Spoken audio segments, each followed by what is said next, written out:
What's going on? This is Aaron Price, CEO of Tech United. Hope you're having a good morning. I am very excited about our conversation today. We're talking to Sam Gutman. He's the CEO of OwnBackup, a company that's exploding based in New Jersey, but has locations around the world. Sam, thanks so much for joining us. Thank you for having me. Excited to be here. I'm excited to have you. So, we just recorded a session about OwnBackup, and I want to lean in on some of the entrepreneurial journey that you've had. So first of all, I noticed in your background, you are CEO and co-founder of a few companies, but in this case, not the co-founder officially. And I'd love to understand how you were brought into OwnBackup and what that relation is. Yeah, sure. So kind of a funny story. So OwnBackup was actually started by our founding CTO and two friends of his as a part-time project out of an old services company in Herzliya, Israel. And they had a traditional disaster recovery lab, meaning you drop your cell phone in a puddle of water, your server's RAID array has a problem, and they were able to recover data from any physical digital media. And about 10 years ago, customers started coming into the lab saying, hey, you've gotten data back from me before when I lost it on my X device, but now I've lost something in the cloud. Facebook shut my account down, or I permanently deleted something in Gmail. Can you help? Well, the answer back in those days was no, right? They didn't have access to Facebook or Google servers, so there was nothing they could do. But after enough of those requests, they said, you know what, maybe there are some solutions we should develop. So they started working on some of the first cloud-to-cloud backup solutions in kind of late 2010, early 2011. Started out backing up social media. Turned out no one was really willing to pay to back up their Facebook or Twitter or LinkedIn account. Said, let's give Gmail a shot, kind of same story. And said, all right, let's try one more time. Let's pick a pure B2B SaaS ecosystem. So they picked what was and still is the largest B2B SaaS ecosystem, Salesforce. They started working on the code in 2011. Took about a year to develop the product, become a Salesforce ISV partner, get listed on the App Exchange. So the product, our core product, has been around since 2012, and they were still running it as a very, very part-time project out of the old services company. Got a little bit of inbound interest from some very small customers. Fast forward 2.5 years till the middle of 2014, and a large Fortune 500 company here in the U.S. signed on nearly a six-figure deal. And when that happened, they said, "Oh, it looks like we have a real business here. Let's go spin it out of our services company and focus on it full time and raise some venture capital and bring on a management team that has done this before." And that's when I got involved. So briefly on me, started one of the first online backup services, I call it, in the early 2000s, scaled that business first here in New Jersey, just down the road from where we are, wound up moving that company up to Boston in early 2008, exited that business in 2011, took some time off, did something unrelated to the family business for a while. And I wound up at a venture capital firm here in New York for a couple of years. And we almost invested in an Israeli company that fell through at the last minute for some tax consequences. And a few months later, I found myself going to Israel on vacation with my family. And I said, while I'm here, let me check out the startup ecosystem I always heard so much about. So I reached out to my whole network in Israel, which at the time was about half a person. That went absolutely nowhere. And realized that a friend and ex-colleague had recently moved to Israel. And Ori actually worked for the venture fund who invested in my first company on their kind of value add labs team, helping portfolio companies build build sales teams and sales best practices, Salesforce implementations. He came to work for me directly for a while, went back to the venture fund after I exited the company, wound up quitting his job, traveled the world for 9 months, settled in Israel with his fiance. And I called him up and said, hey, come in Israel on vacation. Let's catch up over a beer. By the way, I'm at this venture fund looking to meet some startups. Do you know any? And he said, well, I just moved here 6 weeks ago. I'm meeting with tons of startups. There's a couple of guys starting a backup company that you might find interesting. If you want to tag along on my unofficial job interview, you're more than welcome. So I said, all right, that's a little weird, but why not? So I was with my family somewhere up in the northern part of Israel. And on the way back to our hotel in Tel Aviv, I asked the tour van driver to pull over in a city I had never heard of, Herzliya. I get out of this coffee shop. I meet my buddy Ori. We meet our founding CTO and his two friends that had started this project called OwnBackup. We sit down for what was supposed to be a 1-hour coffee. Halfway through the meeting, they turned to Ori and said, please stop selling yourself. We're not hiring a sales guy. And they turned to me and said, we actually are hiring a CEO. Are you interested? And that 1-hour coffee completely ruined the rest of my vacation. But 7 years later, here we are. So many. First of all, for those who don't realize, I believe you guys have raised over $500 million at over $3 billion valuation, correct? We have. Yep. Yeah. And you did make a comment before. You said something about a VC firm based here in New York, which it hurt a little bit because I believe you meant based in the New York region, but you guys are actually in New Jersey. Yeah, sorry, good point. So I live in New Jersey, grew up here, lived in Manhattan for a while, but the venture fund I was with is based in New York. But we're building OwnBackup here in Englewood Cliffs and have an amazing campus and hiring across the board. So New Jersey is home. That's good. So, and we love New York too, but I try to take these wins where we can get them. So, bringing on a CEO where there's existing co-founders can be a very challenging thing, can be tough to negotiate. How did that unfold? Was it a smooth process? Was it bumpy? How did that work out? Yeah, it was an interesting process in the beginning. There were two guys that were kind of working at OwnBackup somewhat part-time, and then our main founder is still are actually very, very much involved in the business and was our CTO in title up until a couple of months ago, but still a critical member of the team. But it's hard. And this is not my first job running a company and building a venture-backed startup. And it's not for everyone. I mean, we work incredibly hard. I find it amazingly enjoyable and love what I do every day and love the team we've built. But by no means is it a 9-to-5 job. There's no substitute for hard work. A little bit of luck helps every now and again, but it was a challenge and kind of getting everyone to shift their mindset to building something that's growing incredibly fast. Our first 2 years we were tiny, but we grew first 400% and 300%. We've doubled every single year since, and we're on this amazing trajectory. And we had a goal that we circulated with our entire team last year. We want to make this the best job you've ever had, but that's not for everyone. We don't want to make it the easiest job, but we want to make it the best job. And, we want people that want to be here and want to really contribute and be part of something amazing. And that is tough. Yeah. Talking about the best job we ever had. I believe this is a retreat. I believe this is in Long Branch, New Jersey, correct? It is. That was 2 summers ago, I think in the middle of 2019. We do an annual called mid-year kickoff. We get the entire organization together. We do some training, but most importantly, we have an awful lot of fun and just build relationships across the globe. We have people now in 7 different countries, soon to be 8, and to get everyone together and have people learn from each other and build those relationships is truly amazing. Yeah, for sure. You brought up something before. The Jersey Shore makes it even better. Right? We get a lot of crap, but the Jersey Shore, you don't even know that we're planning something called the Startup Summer House to highlight the best parts of New Jersey and the most interesting people. So we'll probably, talk to you about how do we learn from your Jersey Shore experience. But how you brought up a phrase before, a point before about a little bit of luck.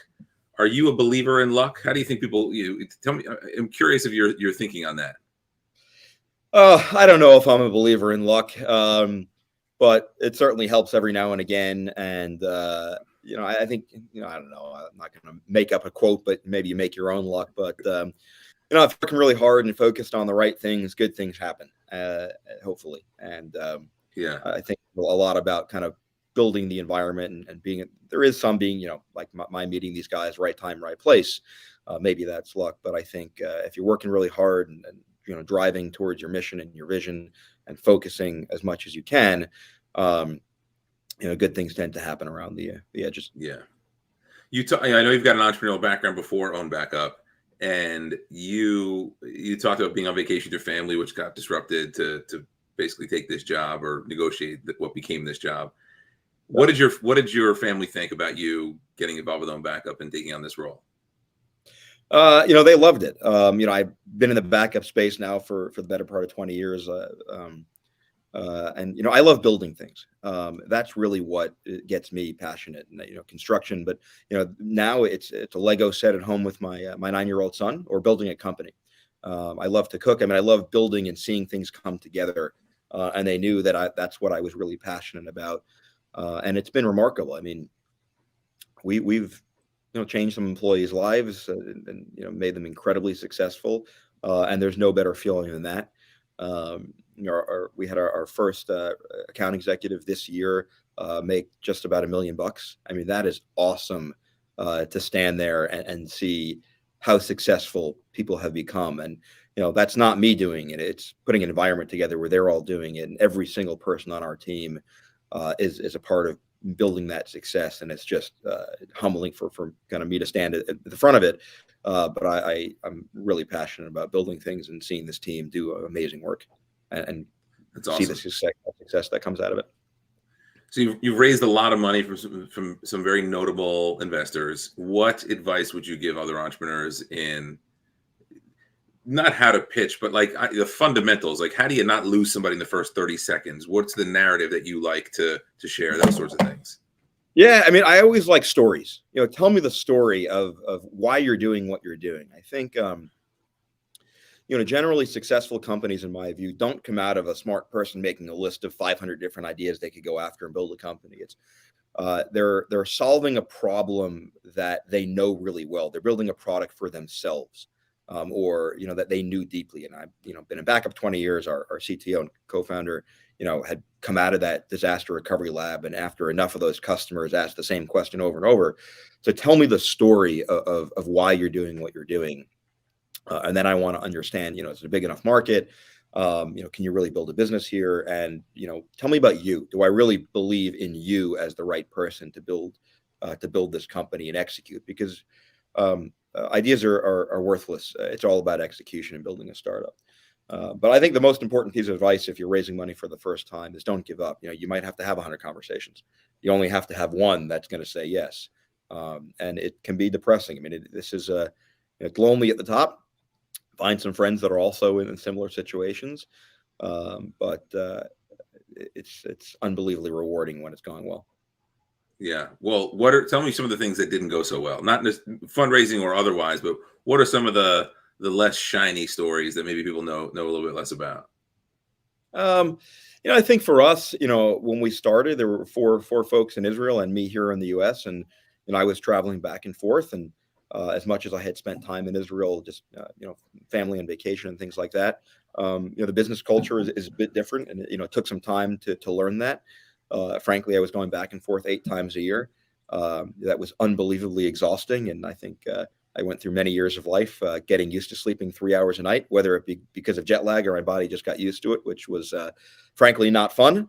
So it's tough. I mean, this is not growing a company this quickly and at this scale is not easy. I mean, I absolutely love it, but it requires a tremendous commitment and in some ways sacrifice, and your family has to be on board with that. And the rewards, as it's going well, hopefully make it worth it down the line, but it's hard. Yeah. It's really hard.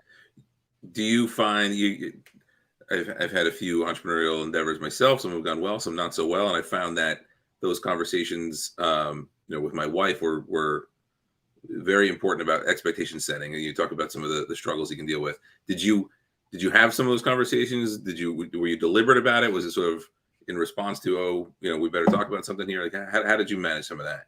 Yeah, I think I more remember my when I first started this, I had one child, effectively a 3-year-old son, and I used to be away in Israel for 2 weekends at a time, 2 weeks, and it was all right, that's a little much, and then it was trying not to be away for more than 1 weekend at a time. And the first trip I made after my daughter was born, where my son didn't have the undivided attention of his mom. I realized when I came home, he wouldn't talk to me for a couple of days, and that was tough. So I had to adjust the travel to make sure that kid time was more front and center. But I don't, things change so quickly. I think the one constant in a startup that's growing this quickly is really around the change is constant, and just continuing to adjust and continue to reset expectations is what we have to get used to. What's something that your employees might be surprised to know about you? That's a good question. I don't know why this was surprising, but even one of my team members, my direct reports up until recently, found it shocking that I love to go home and cook dinner. To me, it's about building something and seeing that instant gratification or whatever I put together and getting to see it and taste it.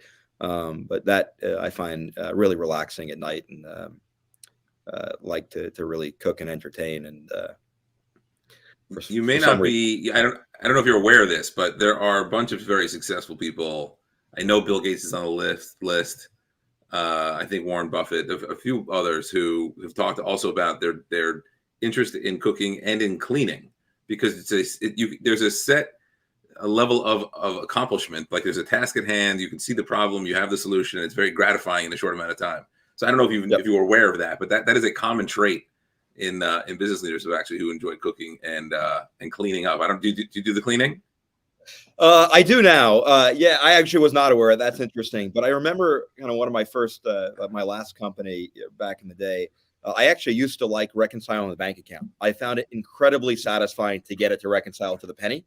And same thing, it was a very defined task, and I just felt great about it. So I can appreciate that. As a kid, I used to play with, I think it was QuickBooks at the time, but I would love knowing where I had, $3 in the bank, but where every single penny was. It was a sense of, I think, control and accomplishment in some of that exercise. absolutely. Who do you follow business wise? Do you pay attention? Like, are you a Gary Vee type fan? Are you an Elon fan? Like, who are some of your idols, or just people who you admire? Steve Jobs, I think for sure. I think, there's the biggest company in the world, and then there's everyone who's not the biggest company in the world. And obviously Tim Cook's done just an extraordinary job of maintaining. One of my favorite quotes from Apple is really, it's not the everything we say yes to, it's the 99 things we say no to before we build one. And that's been my mantra in business, where it's really all about focus and relentless prioritization, and doing as little as possible so that we can make the one product or few products we're building as amazing as they are. So I think that's number one. I think Frank Slootman is just an incredible leader, first with data domain, then ServiceNow, and now with Snowflake. And it's just that relentless focus on business and really execution that I'm also following. And there's a lot of others that I look around. I have an awful lot of books, not just on this bookshelf, but at home. Hopefully one day I'll get around to having the time to read a lot of these business books, but they look good on the bookshelf, and I pretend. So I like to skim and see what's going on. But I think that there's a lot of learnings you can from a lot of people. But my wife, who was a very good student, would take the books and put them under her pillow because she felt like maybe she would absorb a little bit of extra information while she slept. And I also have a lot of books that I haven't gotten a chance to reading all of, so I'm thinking if I just put them under the pillow, maybe I'll absorb a little bit more information. You let me know. Yeah, I wouldn't hold out too much hope on that. But I do know we don't know each other too well, but hoping that that will change over time. But you've shared the culture of the organization, and you've talked about transparency and having fun. And if you mentioned earlier, if you hadn't had a meeting where you laugh a little, it's not necessarily a success. And I find it interesting. I find this with a lot of founders, so please don't think this is like a critique, but a lot of people lean in around the Steve Jobs piece because Apple's an incredible company, but he was kind of a giant prick. And so I find it interesting that, like, do you relate to any other parts of what he does, or is it just the obsession with product that really relates to you? Because you don't, and I'm not, you don't seem like you have those other qualities, and maybe you do, and that's fine. There's a lot of successful business leaders that are just, maybe I'm being aggressive here for the showmanship of it, but who are so, he was rigid. Yeah, I mean, I can be rigid in certain meetings, and these are our 5 kind of core values we live by, and happy to dive into them. But I think it's what he really did, I think, is push people to do their absolute best. And you can come across as a prick doing that, but ask someone, is this the best presentation you've ever done? Well, why are you showing it to me? Go back and make it better. And it's not about me saying that. I think we have a very rigid and structured hiring process, and we really believe that we want A+ talent, and we think everyone on our team is A+. So we believe we've done the right job, and you're here for a reason. That it's harder to land a job in OwnBackup than it is to get into Harvard, which we love. You're working with just amazing people, and you are clearly, we believe that. So that means we believe everyone can do amazing work. So if we see something that's not up to great, go back, and it's not about me telling you did a crappy job. It's about, hey, is this really the best you can do? And usually the answer is no, I can do better. So I think it's really pushing people to do their absolute best. And one of our values, we care about everything we do. And if we didn't care about it and do it to the best of our ability, we shouldn't have done it, or go back and make it better. So it's really about pushing everyone to do their best and living up to that value, and pushing your team members. It's not about me being the prick to make them do that. So I think that's really the way I view it. Yeah, that makes sense. And I hope you don't need to take offense to that question. I wasn't calling you a prick, Not just at all. highlighting, he wasn't always the nicest person in the world, but sometimes for good reason. You talk a lot about the team, about the culture of the team. What are some of what's the most telling interview question that you ask? It's a good question on interviews. I can tell you my favorite. I do a lot of references, and my absolute, and usually I'm hiring senior managers. My absolute favorite reference check question. Most people ask, would you hire this person again? What I like to ask is, would you work for them? And often, I'm talking to someone's ex-manager. I think it's very, very telling where, the best people I've ever talked with and interviewed and hired almost always would work for someone who worked for them. I would work for anyone that is on my team. I think the job of a great manager is to hire people far smarter and more experienced at every position around them. And I think, telling of managers who usually are not successful is you're unwilling to hire people that are great because you think that they'll threaten you, which is the sign of an awful manager. So I think that's my favorite reference check question because it really says something about the quality of the person and the humbleness of the person. And I think that's what I'm focused on these days more than a specific interview question. What about obviously for Tech United, we're focused on excellence regardless of where it is, but you are in New Jersey. How do you think New Jersey is as a place to build a company, and what more could we be doing? I think this is the second company I built here. This one, significantly larger than the first. I think it's, sadly, New Jersey gets a bad rap because most people see it from Newark Airport into New York, and people complain it smells and stuff. But come a little bit further north or go south, and it's an absolute beautiful place to live and raise a family. And I think we have access to talent, obviously, that's living here. But also, we have 5 shuttles that help bring people out of New York and over the river, and we have a lot more space to hang out and a lot of amenities that you could never have in an office in the middle of Manhattan. I think I'd love to see kind of the government help a little more and advertise a little bit more for tech companies here. And there are specific programs that I think we can't take advantage of. Frankly, technically our company is based in Israel. It's where the legal headquarters is, even though most of our people are here. So there's some other programs that I'd love to see kind of expand to us and others. I think there's an awful lot of companies from around the world, Israel being a place amongst many where a lot of founders and stuff live here and either build the businesses here or go across the river, and you just don't have to do that. There's great talent around, and you can save the commute and the tolls. And apparently have a pretty ridiculous office if you decide to go work at OwnBackup. Absolutely. Israel's a very small but very mighty country when it comes to tech. What do you think that's about? I think New Jersey has some of those similar elements, but what do you think culturally makes Israel a unique place when it comes to building businesses in tech? Yeah, I think it's they're surrounded by non-friendly people. Someone's at the front. It's a mentality of being an entrepreneur is hard, and you're really going against the grain and coming up with a new idea and having to pitch that and believe in it. And when you're surrounded by people that that often don't want you to be there, it's a similar mentality. And coming out of the military, there's an awful lot of folks in intelligence and units where they've kind of learned that and kind of come up with a lot of often security ideas out of their time in the military. It's a similar size and stuff to New Jersey, obviously population size as well. I think there are a lot of similarities, and there are an awful lot of Israeli founders that live in and around this area, and realizing that you have to build your company in the U.S. and you need access to a much bigger market, and New Jersey, obviously in the U.S., but also being close to Manhattan and the center of the business universe is super helpful. Yeah, that's a really interesting point about the culture of being faced with constant adversity, because that is what building a startup is, and it's an interesting parallel to the Israeli experience.